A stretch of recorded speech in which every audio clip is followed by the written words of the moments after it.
कि संसार एक तो अंधेरा है और स्वप्न है।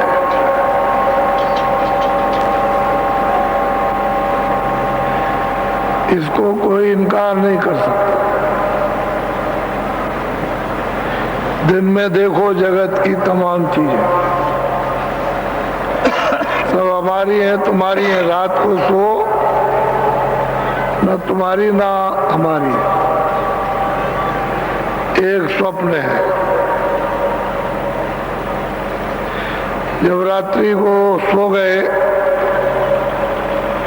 तो उधर स्वप्न देखते हो कि मैं कंगाल हूं और मैं धनी मानी और राजा हो गया। चारों तरफ मेरे संगीने और राजगद्दी पे बैठ के हुक्म कर रहे हो। लेकिन जब आंख खुली तो सब ना कोई संगीने, ना सिपाही, ना गाज राजगद्दी पर, जैसे के तैसे। ये भी स्वप्न जो दिन में देखते हो और रात को जो सोने में देखते हो वो भी स्वप्न। थोड़े दिन के लिए यहाँ पर, इसमें कोई चीज अस्थायी नहीं, न आँख के देखने की, न कान के सुनने की, न जिब्या के रस लेने की, कोई चीज नहीं। ये सब क्षण भंगुर इंद्रियों के द्वारा जो ठंडक आती है और मन को जो मिलती है, तो ये समझता है कि बस यही सुख है, यहाँ कोई आराम नहीं। ये भी स्वप्न है और वो भी स्वप्न। और मनुष्य अनमोल शरीर जो थोड़े दिन के लिए मिला है, ये भी स्वप्न है। ये काया है शरीर, उसकी एक निश्चित अवध है। समय पूरा होते ही मकान मालिक इसको ले लेता है और सूरत को, जीवात्मा को निकाल बाहर। ये भी स्वप्न है, ये भी स्वप्न है। जो देख रहे हो, सुन रहे हो, जिससे बोल रहे हो, इस शरीर से जिससे प्यार कर रहे हो, सब स्वप्न है। और सो गए जो कुछ देख रहे हो कि तुम धनी मानी हो, कंगाल हो गए, हमारे पास कुछ नहीं, आंख खुली तो जैसे के तैसे, वो भी स्वप्न। ये सारा ही खेल इस जगत का स्वप्न है। ये सत्य है। अगर सत्य होता तो हमेशा रहते आप, फिर आपका वतन होता, आपका घर होता, आपके बच्चे होते, आपकी जमीन होती, आपके मकान होते, फिर आपका धन इत्यादि आपका होता, फिर कहीं जाता नहीं, आपको नहीं छोड़ता, आप इसको नहीं छोड़ते। लेकिन ये सब राजाओं ने तमाम खजाना छोड़ दिया, तमाम सिपाही छोड़ दिए, नौकर चाकर छोड़ दिए, बाल बच्चों को छोड़ दिया, कुछ छोड़ के चले गए। तो ये चलता फिरता, अदलता बदलता, ये स्वप्न में संसार है। और यहाँ आप ये समझ रहे हो कि हमको आराम मिल गया। ऐसे अनमोल मनुष्य शरीर में किसको आराम? चिंता रूपी सांपिन सब में लगी हुई है, वो सबको डस रही है और किसी को ये बोध नहीं हो रहा कि है क्या। तो जब तक वो महात्मा न मिले, समझाने वाले, बताने वाले, दिखाने वाले, निकालने वाले, जीवात्मा को जगाने वाले, तब तक ये कैसे जगेगा? इसको रास्ता कौन बताएगा? तो ये जीवात्मा, ये सूरत इस शरीर में दोनों आंखों के बीचों बीच मध्य भाग में बैठी हुई है। बस पशु में, पंछी में, कहीं भी मध्य भाग में बैठी हुई है, दोनों आंखों के दरमियान में।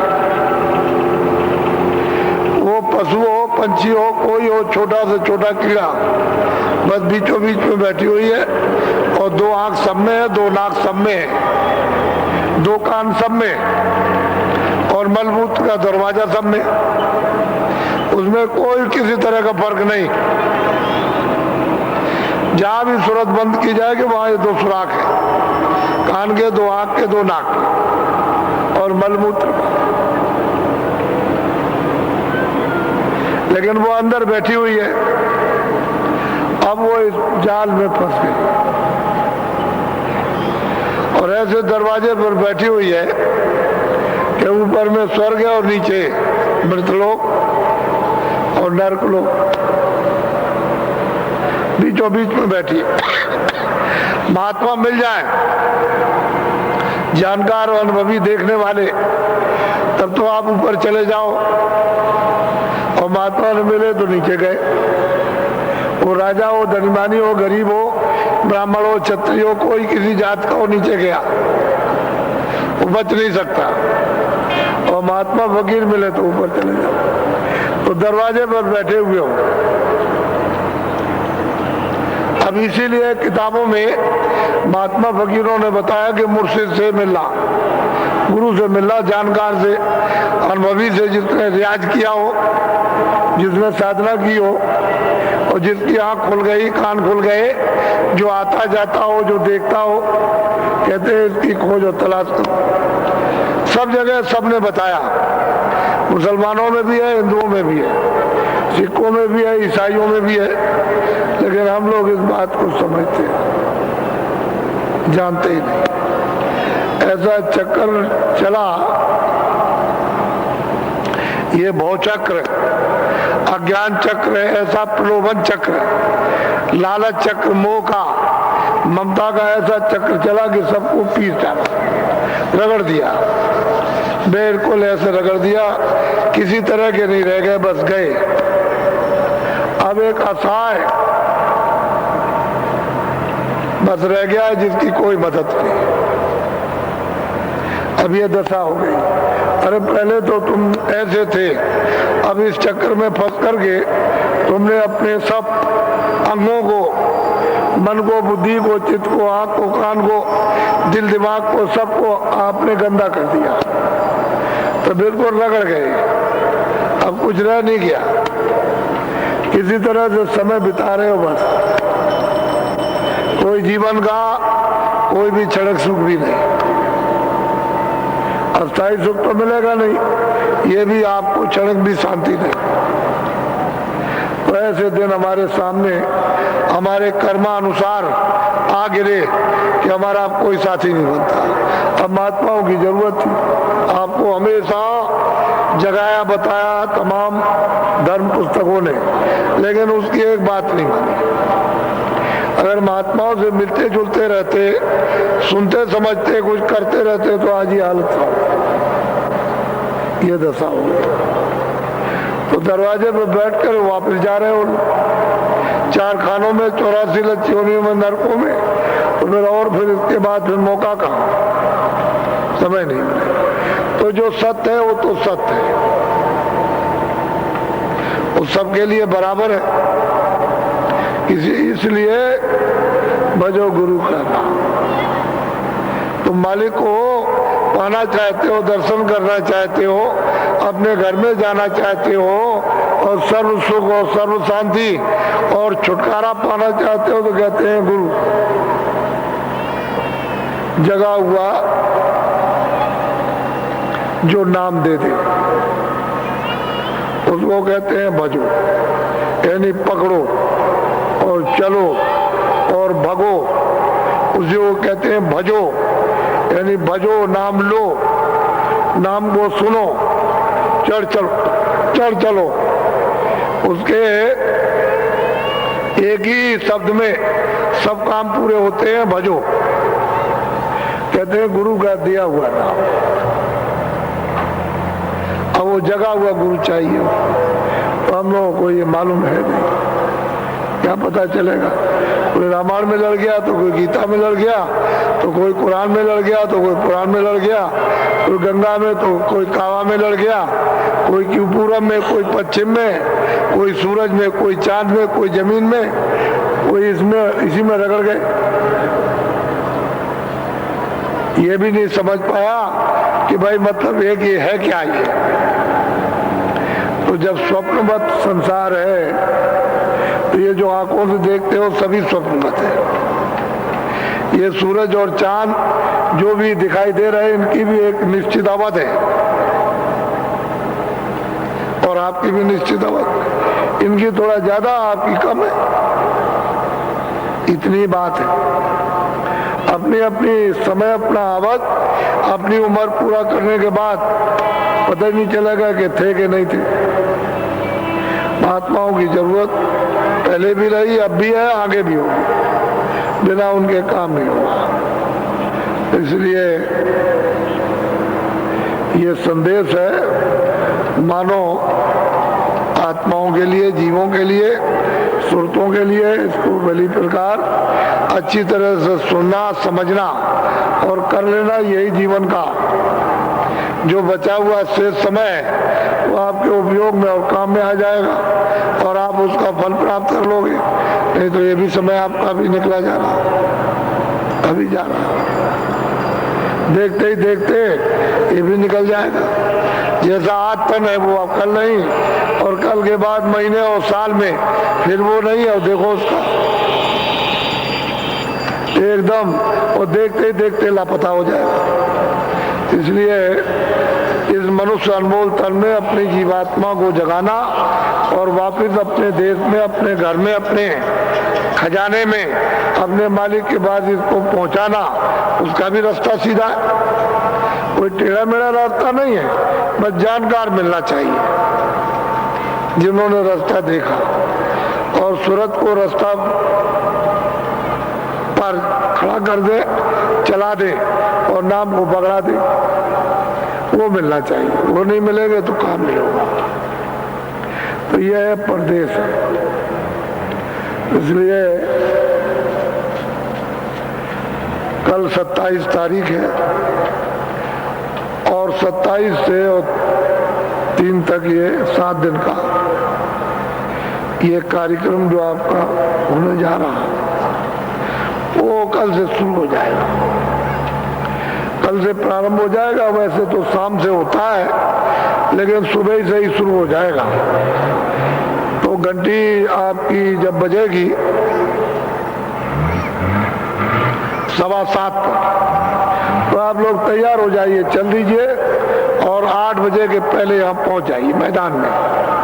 8 बजे से शुरू हो जाएगा। शाम को 4:30 बजे, 4 बजे घंटी बजेगी, 4:30 बजे यहाँ पर आ जाइए और शुरू हो जाएगा। ये उसका निश्चित समय है। समय से आओ, समय से पहुंचो। और जो सामानों पर रहे अदलते बदलते रहो, शाम को आप जाओ, सुबह हम जाएंगे, या सुबह आप जाओ, शाम को हम चले जाएंगे, अदलते बदलते, ताकि मतलब है सबको सत्संग मिल जाए। ऐसा नहीं कि हालत में दूर से आए और बैठे हुए हो, कुछ सुना कुछ नहीं सुना, तो आधी बात सुनी और आधी नहीं सुनी, उससे भी आपका कोई लाभ नहीं, नुकसान हो जाएगा। तो पूरी बात सुनो और पूरी समझो और समझ के पूरी चीज करो तो काम में आ जाए, अच्छा रहेगा। तो 5 दिन का तो ये कार्यक्रम सत्संग का, और 2 और 3 को भूम ज्योतक, इनका मतलब यह है कि सम्मेलन है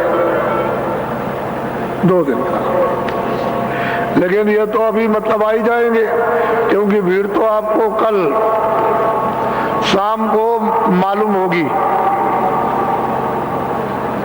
क्या भीड़ आई है। भंडारा है 30 की रात और पहली की रात, तो भीड़ तो कल से शुरू होगी।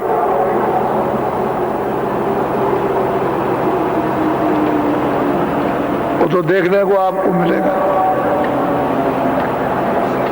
अभी तो जो आए हैं वो तो लोग आए ही हैं, क्योंकि कल शुरुआत है उसकी, प्रारंभ है। तो जो लोग सोचने लगे कि चलो भाई समय दे देंगे, तो चलो हम शुरुआत में ही पहुंच जाए। लेकिन शुरुआत होती है शाम से, तो सुबह कार्यक्रम होगा, 7:15 बजे घंटी बजेगी और आप लोग वहां से चल पड़िए और 8 बजे शुरू हो जाए। बहुत ध्यान से संलग्न एक चित होकर एक तरफ मन को, बुद्धि को रख करके उसको सुने और उसको समझे। आज जो है कुछ लोग नए आए, उनको तो मालूम नहीं है। वैसे 1 घंटे भजन कराता हूं, तो आज आपको 35 मिनट भजन पे बैठना पड़ेगा।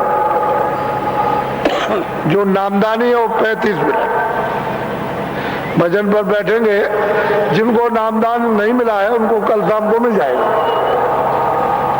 कल उनका नामदान हो जाएगा, वो भी भजन करने लगे। कल ही से शुरू कर दे, और सही सच्चा रास्ता, इसमें कोई इधर उधर की कुछ चीज नहीं, और इसमें कोई इधर उधर की कुछ करेज नहीं, सीधा रास्ता। मनुष्य मंदिर में जीवात्माओं के घर में जाने का है, इसी मनुष्य मंदिर से गया हुआ है। ये मनुष्य मंदिर है, इसी मनुष्य मंदिर में वो मालिक बोला और इसी में सुनाई देगा, दिखाई देगा। ये ऐसा अमोलक मंदिर है, लेकिन है अमोलक, पर यह आपको किराए पर मिला, भाड़े पर, और समय पूरा होते ही वो अपना मकान ले लेगा मंदिर को। उसको मतलब है खाली कर देगा कि तुम निकलो और मेरा मकान मुझे दे दो। तो फिर ये अमोलक जो मंदिर है, मनुष्य मंदिर, ये आपको कितने सतयुग, त्रेता, द्वापर, कलयुग बीत जाएंगे तो नहीं मिलेगा। इसलिए इससे काम ले लो, आपका नहीं है। तो 35 मिनट, यानी वैसे तो जो लोग करते हैं वो 1 घंटा, लेकिन आप पहली बार थक जाओगे, सोचोगे कि भाई 1 घंटा बहुत देर हो गई, तो 35 मिनट आप भजन करेंगे। नियम उसका यह है कि 15 मिनट सुमरन। जैसे आज बैठो तो 15 मिनट सुमरन करो, सुमरन कीजिए आप। बाकी जो शेष समय बच जाए वो भजन में बैठ जाइए। और सुबह जब वहां से जब चलो तो एक खाली बैठे मत रहो, पहले आप ध्यान करो, ध्यान में बैठ जाओ, अपना आप काम करने लगो। जिनको नामदान मिला है या मिल जाएगा, वो अपना अपना काम करो, ताकि जहां जिस लिए आए वो काम होना चाहिए।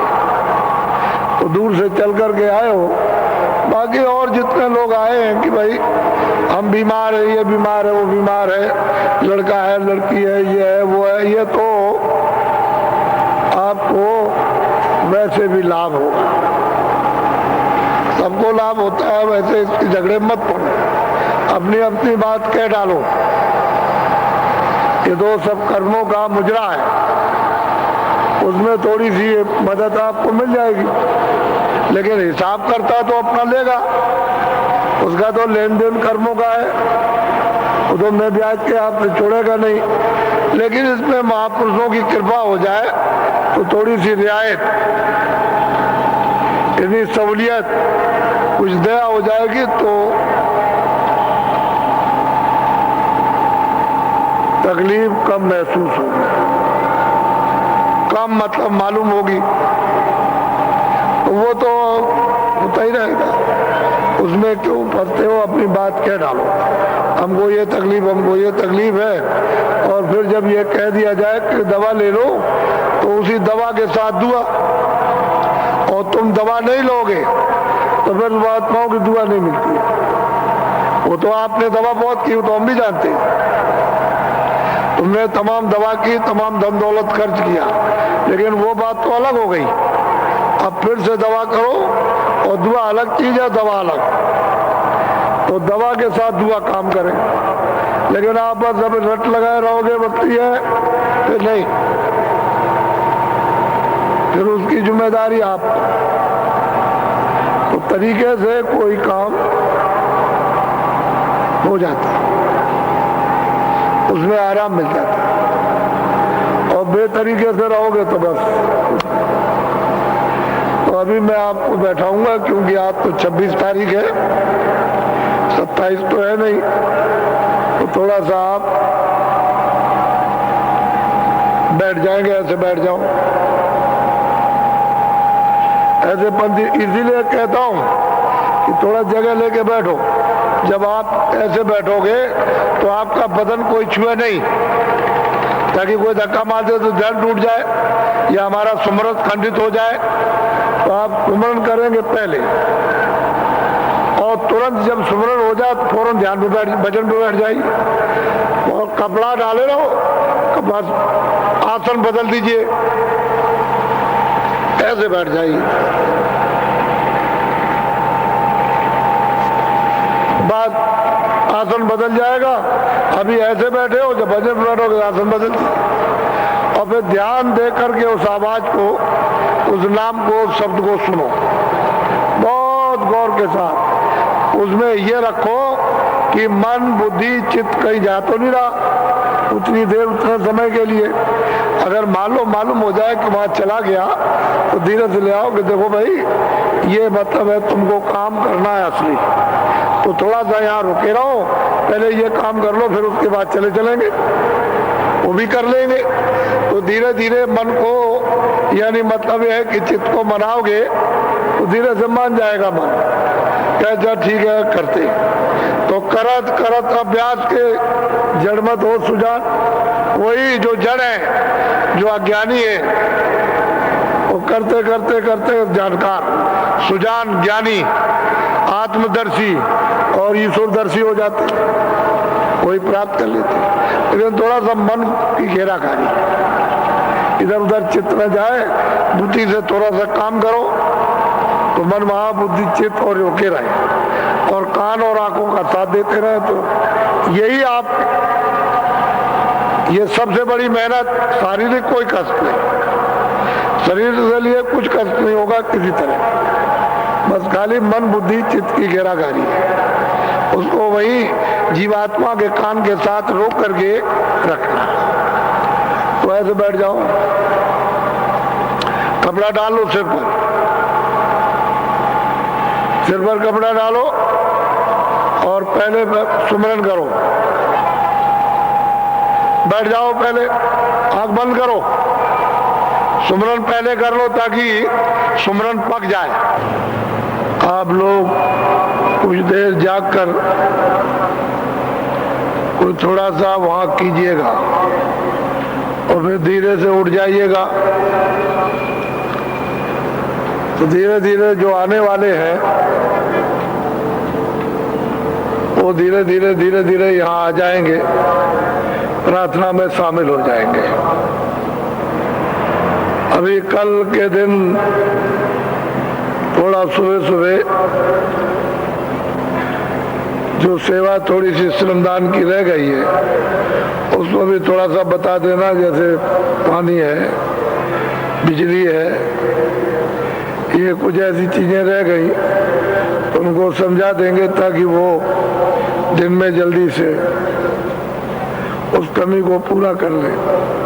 तो थोड़ी सी रावटी भी रखी हुई है, तो वो भी लग जाएंगी, क्योंकि भीड़ बहुत होगी, तो उपयोग में आ जाए तो अच्छा रहेगा। यह है कि सुबह जब आओ तो फरुआ लेते आना, उनकी सुबह जरूरत पड़ेगी। और जितने भी राज हैं 12-13, या कोई नया आ गया हो राज कारीगर, तो अपनी वो कन्नी वसूली लेता आएगा। बहुत जरूरी है सुबह ही प्रार्थना में लेते हैं, तो थोड़ी बहुत सेवा एवा कहीं श्रमदान करना होगा तो थोड़ा सा हो जाएगा। इसके बाद तो कल दोपहर के बाद फिर तो भीड़ एकदम उमड़ेगी, फिर बड़ा मुश्किल होगा। जो जहाँ कहीं नल के नीचे रह गया फर्श बनने को, वहाँ ईंटा लगा दीजिए, उससे काम हो जाएगा। क्योंकि पानी गिरेगा तो फर्श टूट जाएगा, उसका उपयोग नहीं हो पाएगा, तो ईंटा बिछा दो। तो नई नई जगह जहाँ बन गए हो तो ठीक ही है। अब लोग नए आते हैं तो यहाँ भी बना दो, यहाँ भी बना दो, ईंटा बिछा लीजिए, उससे काम हो जाएगा। ये थोड़ी बहुत छुट-फुट जो सेवाएं रह गई तो सुबह प्रार्थना में जरूर आ जाओ। बाकी बूढ़े बच्चे इनको जरूरत नहीं है, ये तो बस तैयारी सुबह करें। 7:15 बजे घंटी बजेगी और 8 बजे तक सब लोग आ जाओ। ये थोड़े बहुत श्रमदान करते हैं उनके लिए।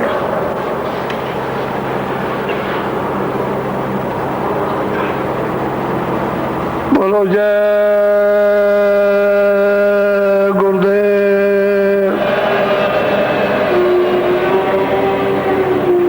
जय गुरुदेव। देखो कल से आपके यहाँ प्रधान और सरपंच जो आपके गांव के हैं वो आएंगे, तो उनको आप लोग एक पर्ची दे देंगे कि इस गांव के तो प्रधानों के लिए ये जिनको आपने चुना है गांव सेवा के लिए, वो इस बाड़े में बैठेंगे जो सामने लिपा हुआ है, लेकिन एक पर्ची रहनी चाहिए। आप अपने अपने कैंपों में पूछ लेंगे, ये ध्यान रखेंगे। तो अभी से उनकी एक तरफा बैठक हो जाएगी, तो वो समय पर जो कार्यक्रम होगा उसमें वो रहेंगे और आप सब भूंजो तक सबके सब रहोगे। पहले से बताना जरूरी है, अचानक में सब लोग नहीं समझ सकेंगे, तो पूछते भी जाना और कहना कि आप ही एक पर्ची बना लीजिए अपने गांव की कि मैं इस गांव का हूँ, इस जिले का हूँ, इस तहसील का हूँ। और वहाँ गेट पर लोग रहेंगे तो उनको दे दीजिएगा, तो वो इधर बैठेंगे। उनकी हमको जरूरत और आपकी भी हमको जरूरत पड़ेगी, ये तो ध्यान में रखें। जय गुरुदेव। अपने अपने जिलों में जो कैंप बना रखे हैं उनका सर्व साज सामान कल से शुरू हो जाना चाहिए। और सुबह जो भी नाश्ता करो, नाश्ता कर लो 10 बजे, 9:30 बजे, दिन में 2 बजे भोजन, और 7 दिनों तक एक वक्त 2 बजे भोजन करो। और शाम को बच्चों को छूट है, बच्चों के लिए रख लो, और फिर थोड़ा भजन, पेट हल्का रहेगा तो भजन अच्छा होगा। और कई तरह की बीमारियां होती हैं, उनमें भी आपको फायदा हो जाएगा। आप जो रौंद के खाते हो, रौंद के जो ठूस ठूस करके और घुर घुर सोते हो, उससे तो और खराबी। तो कहीं पर जाओ तो कोदा थोड़ा बहुत शुद्धि सफाई इस घड़े की भी होनी चाहिए।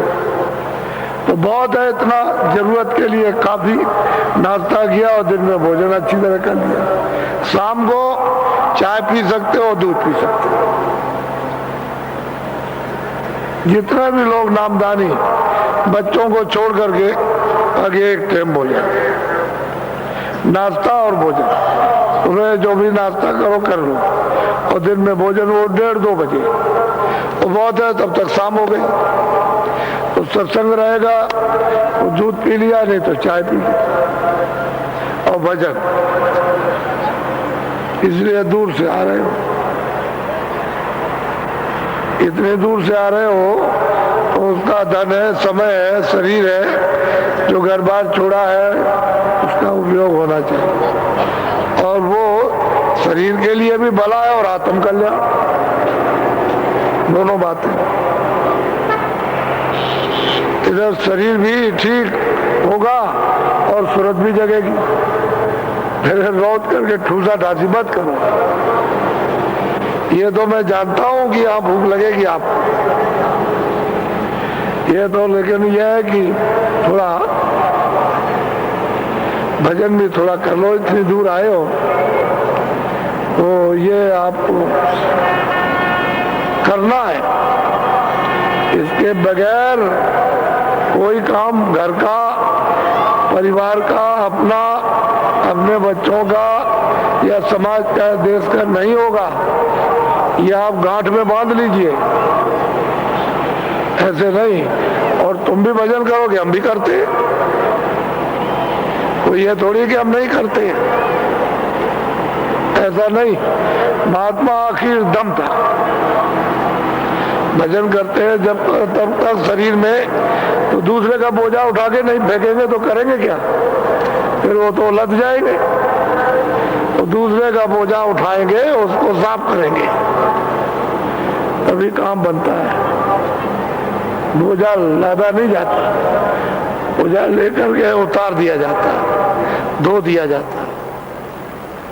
तो लगे रहते दोनों कामों में, बोझा उतारते भी हैं, धोते भी हैं, और अपने को साफ। तो आप सब जितने भी होशियारी के साथ सत्संग सुनेंगे, जो कहा जाएगा उसको समझे। और जितने भी नए लोग आते हैं, आपका ये काम है कि सबकी इच्छा उचित सेवा, सेवा सम्मान सत्कार, ये तो बड़ी चीज है। सेवा सम्मान सत्कार छोड़ दिया, इसी से तो ये सब दुख के कारण बन गए। और मैं अब मोहब्बत प्यार टूट गया, उसमें लग गई आग, बस सब मजा ही खत्म हो गया सबका। असल में जुड़ने का काम करो, आग लगने का काम मत करो। मोटी सीधी सादी बात। और इतने लोग आएंगे, हमको तो अधिकारी कर्मचारियों की व्यवस्था में बाधा डालना ही नहीं। ऐसे हम कल इनसे पूछ लेंगे कि अगर ये मथुरा चाहेंगे कि हम मथुरा देख लें, तो हम अधिकारियों से प्रार्थना कर देंगे कि आप लोग अगर इजाजत आदेश दें तो हम इनको भेजने देख आएंगे। उधर द्वारकाधीश मंदिर जमुना और चले आएंगे। आपकी व्यवस्था में कोई बाधा नहीं डालना, यहाँ ये काम नहीं होता। ये थाने के कर्मचारी अधिकारी रहते हैं, वही हमारे लिए बहुत है। तो उसमें नहीं बात, सब लोग के सहयोग, प्रेम, मोहब्बत से सब काम बनता है। इसलिए आप बोलो जय गुरुदेव। एक बात और है कि जब आप उधर आश्रम में जाओ तो जो भी सामान खेतों में खड़ा हुआ है कुछ नहीं उखाड़ेंगे। जो वहां से भंडारे में आ जाए उसको लीजिए। अब गांव में कोई चीज खड़ी है और आप लोग उखाड़ लें तो उसको क्या मिलेगा? तो सब अपनी अपनी जगह, जो चीज आपको मिल जाए उसको सेवन कीजिए, क्यों वो तो सब चीज भंडारे में आती है। तो धीरे धीरे सब उस तरतीब से सब काम, घर में कैसे सामान रखा है लेके चल रहे, तो फिर आपका मतलब है कैसे काम होगा? सब तरकीब, हिफाजत, उपाय से काम होता है, कोई नहीं छुएगा। ये भी तो एक गांव की तरह से है। जय गुरुदेव, जय गुरुदेव।